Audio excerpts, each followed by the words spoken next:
everyone, this is Khushi and welcome back to my channel. So let's immediately address the elephants in the room, shall we? Clearly, this is a different background setting to what I usually film to, and that's because I've been traveling. And I'm in Bahrain for a month, spending time with my family, so I'm sort of trying to find different places I can film because it's a new house. So we might be traveling a little bit for the next few videos around the house. Second, I got a haircut. I have been traveling, like I said, I came to Bahrain, I went to India for a week, and I've been doing some remodeling. And usually she looks good. Today, she's doing her own thing, and who am I to stop her? In today's video, I'm going to be doing the 20 questions tag, which has been going around at the moment. I love the questions. I think it's an amazing way to get to know people, and I wanted to do it for you guys as well. Without any further ado, let's just jump right in and answer these questions. The first question is, how many books are too many books in a series? Now see, I'm gonna say it depends on what those books are doing for this series. Like if it's like unnecessary novellas and like Christmas specials and it's clear that the author is just trying to make some money, don't. Like, we're spending our money on those books, and if they're not really contributing to the story, then it kind of feels like we wasted our money. So those kind of things I don't particularly enjoy, so I'm always a little suspicious of novellas. For me personally, 500 pages in a book doesn't scare me, so I will consider that as a standard book for me. If there are more than 8 or 9 of those in a series, that is when I start getting scared. But again, like I said, it depends on what it's doing for the story, and if it's really just pulling the story forward, then I'm all for it. I just get scared if it's more than 8 or 9 books. Second question, how do you feel about cliffhangers?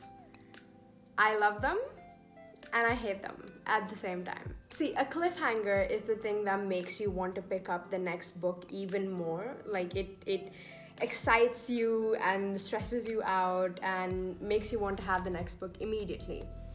And I think that's amazing. In fact, it adds a lot of spice to my reading experience. But if those books are not available, guys, the pain. Just, you finish a book and then you are told that the next book is not coming up for the next 2 years, or the next book hasn't even been announced.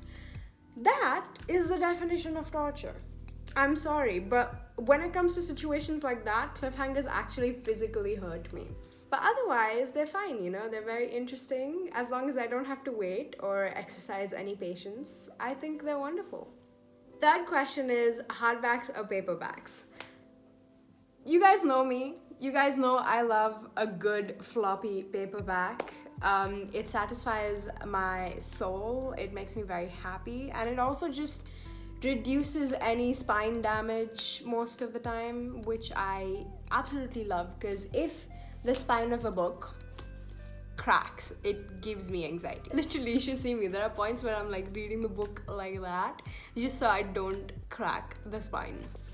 But yeah, rigid books, not fun. Good floppy paperbacks, always. Fourth question, favorite book.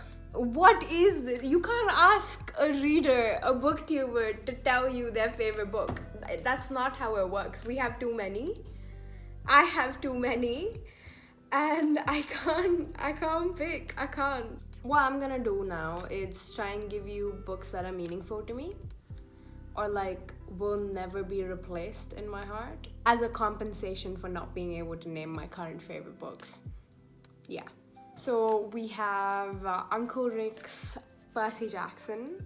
These books will always have my heart. Yes, I know this is not in order. I don't own all of them. I've read most of them online or borrowed. These are the only Percy Jackson books I own physical copies of. And yeah, Percy Jackson will always have a special place in my heart. My love for fantasy, Greek mythology, and retellings started from here. The Adventures of Tintin. I absolutely loved these as a kid, and every single time I come back home, I always pick them up and go through my favorite stories.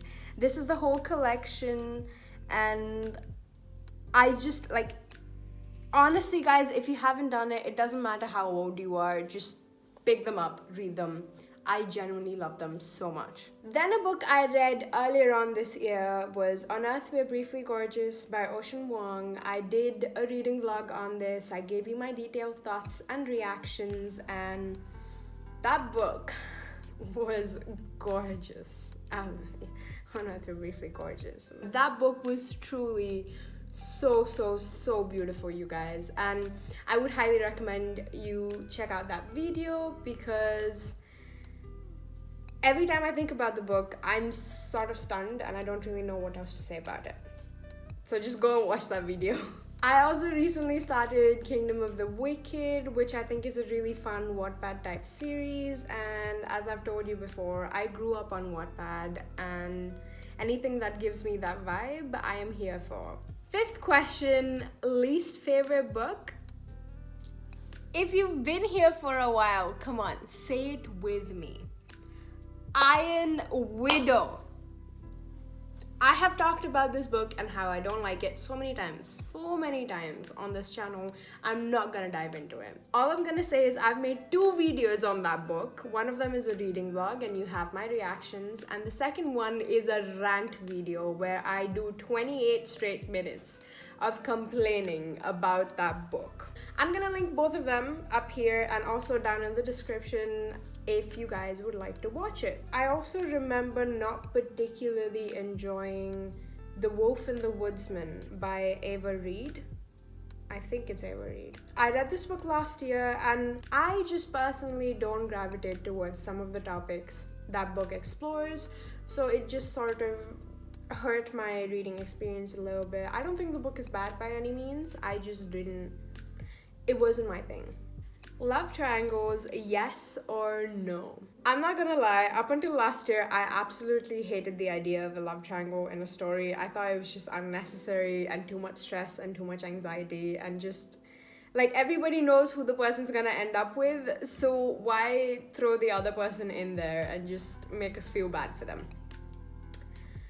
But now that I've read a few good ones, now that I have read a bit more, I actually don't mind them, and especially if they're executed well, I think it's really helpful for the story and the main character. But if it's a triangle like Wicked Beauty, you know, where it goes in every direction, I am very happy with that.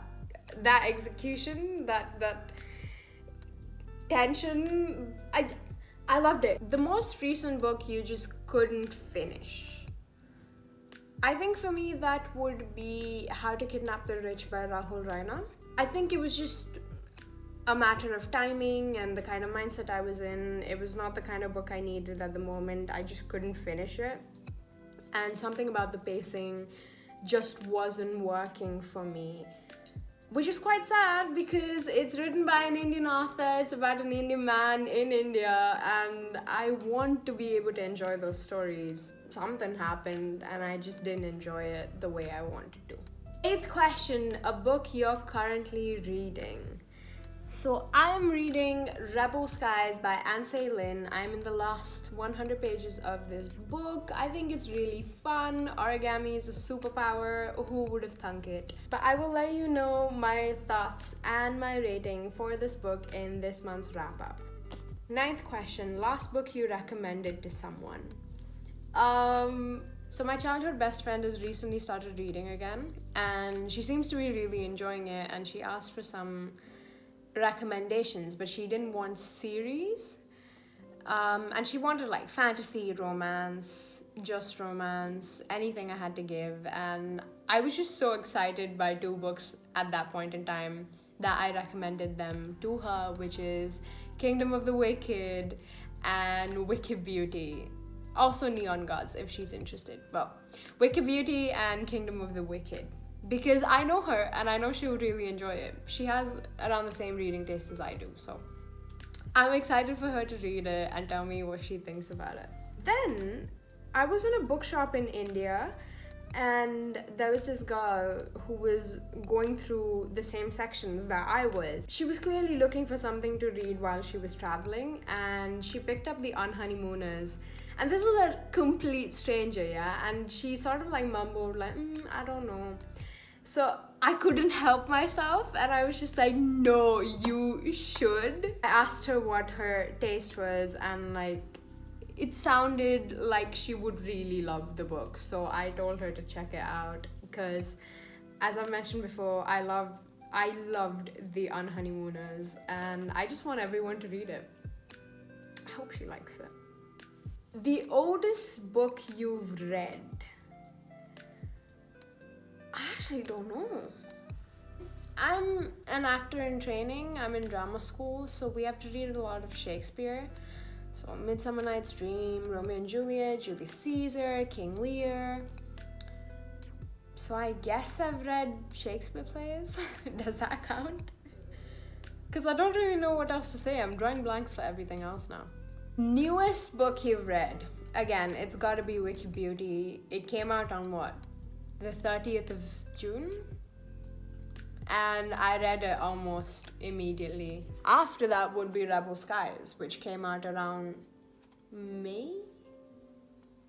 Or was it March? One of the months with the M.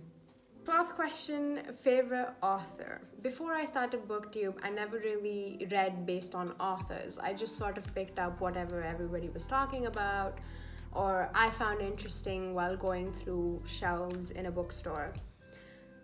So I never really went, ooh, I really love this author's work, so I'm gonna read more of their stuff. It was never like that. But now that I've started BookTube, I've become more conscious of that, and I've started doing that a bit more.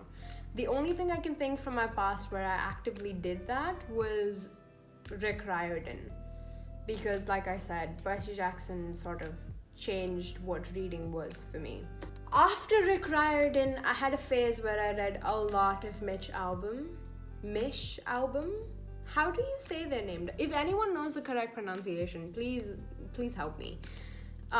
But yeah, I used to read a lot of their work, especially every time I traveled, and I've read like First Phone Call from Heaven, First Person You Meet in Heaven, For One More Day, The 5 People You Meet in Heaven. It's all very like death and heaven and reflecting on life related. Tuesdays with Maury. Yeah, imagine like a 12, 13-year-old reading those kind of books. I was depressed. But I don't read any more of their work, sadly. It's not that I don't like it and I stopped. I just haven't been in that kind of mood recently, and also I just sort of lost touch. And sometimes I do feel bad about it because I really did enjoy their work. Now, if I were to talk about an author whose recent works I've really enjoyed, it would be Emily Henry. I think she does amazing characters and relationships, whether it's romantic or familial. I just love her characters and relationships. It's just so beautiful. You read it, and at least for me, I read it and I just feel so satisfied and happy. Apart from that, there's nothing more I can really tell you because, like I said, I've only recently started reading based on authors, and I never used to do that before. 13th question, buying books or borrowing books? The thing is, I would always say borrowing books, but that directly contradicts what you have been seeing me do on this channel, which is buying books. So here's the thing. I buy a lot from charity shops because I do think if you are going to buy physical books, why not buy them secondhand, especially if they're in good condition. You're reducing wastage. Where I live, at least as far as I've seen, libraries don't have or don't bring in the kind of books I want. And also, I don't have any libraries very close to where I live. I might be wrong on that, but as far as I know, I'm not sure there's one close enough. On top of that, a lot of my friends who read, again, have very different tastes, so it's not like I could borrow from them. But in the past, though, I used to borrow a lot from my friends, like Harry Potter, Rick Riordan stuff, Anna Blyton stuff, all my baby reads. Dan Brown's. I borrowed a lot from my friends and the library in school. A book you hate that everybody else seems to love. Again, Iron Widow. I have met only 2-3 people who said they don't like Iron Widow. Everybody else is like, oh, it's so powerful, it's such a good book. And I'm like, you do you, boo. If you like it, who am I to rain on your parade? Bookmarks or dog ears? Neither. I sort of just remember the page number I'm on, or I log it into the Goodreads app. They have that section where you can like keep updating your progress in a book. And that's how I sort of remember where I am. Once in a blue moon, I might use a bookmark if it's like a very thick book, or if I'm going to be reading that book over a long period of time. But never, I would never dog ear my books. I would never do that to them. I can't. If you like doing that, I am happy for you. Please teach me how you are okay to do that. But I just cannot. And if anybody dog ears my books that I have lent to them, you are asking for a fight. Next question, a book you can always reread. For this again, I'm gonna say my Percy Jacksons, even the ones that are missing here. I just really enjoy the banter and the friendships and the world. I think it's really sweet. And another series will also be The Adventures of Tintin. Like I said, I read it almost every time I come back home because I just love it. I love Captain Haddock. He's such a madman. And it's a good time. Usually I go for just like light, fluffy reads for my rereads. So I also have stuff like Josh plus Hazel's Guide to Not Dating by Christina Lauren. I read bits and parts of The Unhoneymooners whenever I feel like it. Just like light, fluffy, cutesy, not too stressful, stuff like that. I also reread a lot of Rob Thier's books on Wattpad. So this is like the Storm in Silence guy, the Robber Knight guy. If you've had a Wattpad history like mine, you would recognize these names. I absolutely loved these when I was younger, and I still reread them because I think they're hilarious, and I really want to buy like physical copies of them because some of them are available on Amazon, and hopefully I will be able to soon. Can I read while listening to music? Yes, always. And like what I listen to depends on my mood. Sometimes I'll be listening to something that adds to the atmosphere of the book I'm reading, or I would just be listening to lo-fi jazz music with some rain, again, atmosphere, or I'll be listening to my Spotify playlist. I have to listen to music that I know by heart completely so that it doesn't distract me from what I'm reading. I do get distracted if I listen to new music, like new stuff, when I'm reading though. So yeah, I do listen to music every single time I read because it helps me focus and quiet down the demons. You get it. Okay, I listen to music. Moving on. 18th question. One POV or multiple POV? Multiple POV, please. Listen, I grew up reading single POVs and I was missing out because now I've started reading more books that has different people and different points of views, and I think that is truly amazing. Like, it does amazing things for a story because you not only get one person's way of looking at that world, you get other people as well, which means you figure out other characters better, that you have a deeper relationship and deeper understanding with those characters. It builds the world, it builds the characters, and it gives you a richer experience overall. Do you read a book in one sitting or over multiple days? It really depends. Sometimes, once in a while, I will have this thing where I sit down and finish a book in one reading. Usually, those books are about this long, so around 300, 400 pages. This usually happens with rom-coms, mostly for me, because I seem to fly through them. But thicker fantasy books, stuff that has heavy world building, stuff that needs me to use my brain a lot, I do read over multiple days so that I can take it all in my own pace. And that's usually what happens most of the time anyway, because I am a student, I don't have a lot of time.